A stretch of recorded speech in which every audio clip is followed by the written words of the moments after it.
उत्तर प्रदेश की LT grade और प्रवक्ता की पोस्ट पर बहुत से संशोधन किए जा रहे हैं, जिनमें से एक संशोधन 28 मार्च को किया गया है, जिसके अनुसार प्रदेश में 534 राजकीय इंटर कॉलेजेस और 440 राजकीय बाल वाटिका इंटर कॉलेजेस में बीएड डिग्री को अनिवार्य कर दिया गया है। तो अब ये बीएड डिग्री किस किस पर लागू है, किसको मिलेगा इससे फायदा, क्या ये कोई भर्ती का संकेत है, ये सब बताने के लिए मैं निधि अरोरा आप सभी का इस वीडियो पे स्वागत करती हूँ, इस चैनल पर स्वागत करती हूँ और आपको बताने वाली हूँ उत्तर प्रदेश की पूरी कहानी। तो सबसे पहले मैं आपको बता देती हूँ कि एनसीटी के अकॉर्डिंग 2014 में बीएड डिग्री को अनिवार्य भी किया गया था और साथ साथ में ये भी कहा गया था कि न्यूनतम जो अंक है वो अभ्यर्थियों के 50% कम से कम आने चाहिए, तब जाकर के आप प्रवक्ता की पोस्ट के लिए एलिजिबल रहोगे। और यही सारा प्रोसेस या नियमावली जो है एनसीटी के फॉलो करते हुए जितने भी केंद्रीय इंटर कॉलेजेस हैं या केंद्रीय जितने भी पीजीटी स्तर पर प्रवक्ता की पोस्ट के टीचर्स हैं, वहां पर भी बीएड को अनिवार्य माना गया है। लेकिन जो 2020 में भर्ती हुई थी उसके अनुसार बीएड डिग्री को अनिवार्य नहीं कहा गया था, कंपल्सरी नहीं माना गया था। बस ये बोला गया था कि चयन के समय में अगर किसी के पास बीएड डिग्री है तो उसे प्रायोरिटी पर रखा जाएगा। तो इसी के बाद बहुत सारे कोर्ट केसेस हुए, मुकदमे हुए, तो उससे बचने के लिए अब नियमावली में संशोधन भी कर दिया गया है और ये भी बोला गया है कि संशोधित नियमों के अनुसार ही भर्ती आएगी। अब ये भर्ती कब आएगी, हमारा दूसरा पॉइंट है। तो जो अजय कुमार द्विवेदी जी हैं, उन्होंने कहा है कि शिक्षक भर्ती के लिए ये जो अध्याचन वगैरह है ये सबमिट कर दिया गया है, संशोधन भी भेज दिया गया और माध्यमिक जितने भी हमारे विद्यालय हैं या माध्यमिक विद्यालय जो है उसमें भर्ती का जो संशोधन है उसकी नियमावली में कर भी दिया गया है।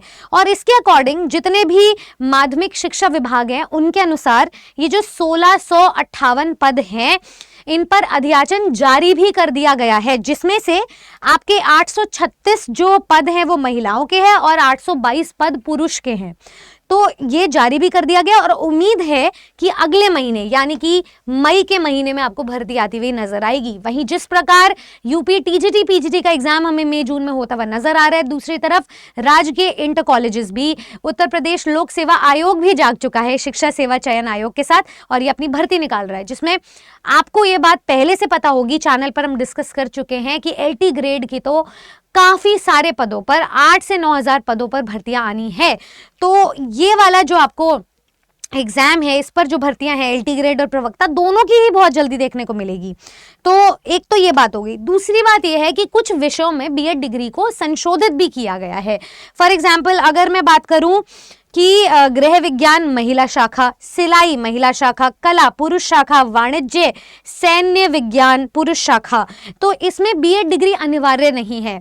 एक और पॉइंट है कि 2014 के अकॉर्डिंग तो 50% मार्क्स लाने थे, लेकिन अभी इस क्लॉज को क्लियर नहीं किया गया है कि इस बारी बीएड अनिवार्य करने के साथ साथ क्या 50% मार्क्स भी होने चाहिए। इस बात पर अभी कोई क्लैरिफिकेशन नहीं आई है। ठीक है, चलिए अब मैं आपको कुछ और बात बता देती हूँ। थोड़े दिन पहले एक खबर आई थी इसके एडिशन में कि समकक्ष वर्ड को हटा दिया गया है। जब एलटी ग्रेड की नियमावली निकली तो उसमें पहले जब एग्जाम हुआ था उसमें समकक्ष शब्द था। अब उस मुकदमे से बचने के लिए स्टूडेंट्स को भर्ती प्रक्रिया तक ना लेकर जाने के लिए, भर्ती प्रक्रिया ना पूरा हो पाने के वजह से समकक्ष वर्ड को हटा दिया और बीएड डिग्री को कंपल्सरी कर दिया गया है। साथ ही साथ में मैं आपको ये भी बता देती हूँ कि प्रवक्ता की पोस्ट पर और भी बहुत से बदलाव देखने को मिलेंगे। जैसे इतिहास एक सब्जेक्ट था तो इस पर विवाद को खत्म करने के लिए इतिहास का बाइफिकेशन कर दिया गया है। तो जो भी स्टूडेंट्स इतिहास सब्जेक्ट में अपियर होंगे उनके लिए प्राचीन, मध्यकालीन और आधुनिक इतिहास में जो आपका स्नातकोत्तर पद है उसमें आपको बाइफिकेशन कर दिया गया। तो अब आपको एलिजिबल होने में कोई परेशानी नहीं होगी। आपके पास आपका सब्जेक्ट बाइफिकेशन रहेगा, सब्जेक्ट कॉम्बिनेशन रहेगा। बहुत सारे स्टूडेंट्स जो है बहुत सारे विश्वविद्यालयों में इसी हिसाब से डिग्री बनती थी, बट क्योंकि सिर्फ कॉम्बिनेशन में या जो नियमावली आती थी इतिहास लिखा होता था, उस वजह से बहुत सारे स्टूडेंट्स को कोर्ट कचहरी के चक्कर काटने पड़ते थे। लेकिन अब उस चीज़ को क्लियर कर दिया गया है और इतिहास के 3 पार्ट्स में डिवीजन हो चुका है उसका। तो ये एक चीज़ हो गई है। अब आप ये माने कि एक और पॉइंटर है, बहुत सारे पॉइंटर्स में न्यूज आई है, जैसे कि 2 विषयों में नहीं होगी प्रवक्ता भर्ती। तो 2 विषय हैं जिससे प्रवक्ता भर्ती को बिल्कुल बाहर कर दिया गया है, जैसे कि भूगर्भ शास्त्र पुरुष शाखा और अभियंत्रण शास्त्र, अभियंत्रण जो है पुरुष शाखा, ये स्टूडेंट्स इस बार एलिजिबल नहीं होंगे, इस बार इनकी कोई भर्ती नहीं आएगी। बट बाकी सभी सब्जेक्ट्स की भर्ती आएगी। तो आप ये मान करके चलें कि भर्ती आ रही है मई में। आपकी तैयारी कहीं से कहीं तक नहीं हुई है। यूपी टीजीटी पीजीटी वाले स्टूडेंट जो रिवाइज कर रहे हैं उनको मिलेगा बेनिफिट, क्योंकि उन्होंने मई जून के हिसाब से अपनी तैयारी करनी शुरू कर दी है, इनफैक्ट खत्म भी होने वाली होगी, वो रिविजन स्टेज पर है, प्रेपरेटरी स्टेज से आगे निकल चुके हैं।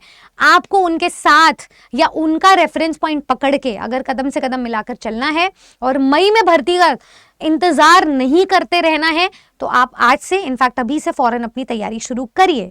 मैं आपको बता देती हूँ, तैयारी के लिए आप इस नीचे दिए गए नंबर पर कॉल कर सकते हैं, क्योंकि हमारे प्रवक्ता एलटी ग्रेड इन सभी के बैचेस आउट हैं। आपको कोई भी जानकारी चाहिए, नीचे दिए गए नंबर पर कॉल करें और मैं मिलूंगी आपसे नेक्स्ट वीडियो में। लेकिन उससे पहले बस जानना चाहूंगी कि आपका इस वीडियो को लेकर क्या है कहना, आप उत्तर प्रदेश को लेकर के कितना एफर्मेटिव है, कितना सकारात्मक सोच रखते हैं, ये मैं जरूर जानना चाहूंगी। खैर, फिर मिलेंगे एफएक्यू राउंड में किसी और वीडियो के साथ, बट कमेंट सेक्शन में जरूर बताना कि ये सेशन आपको कैसा लगा, इस पर आपकी क्या है राय। Thank you so much.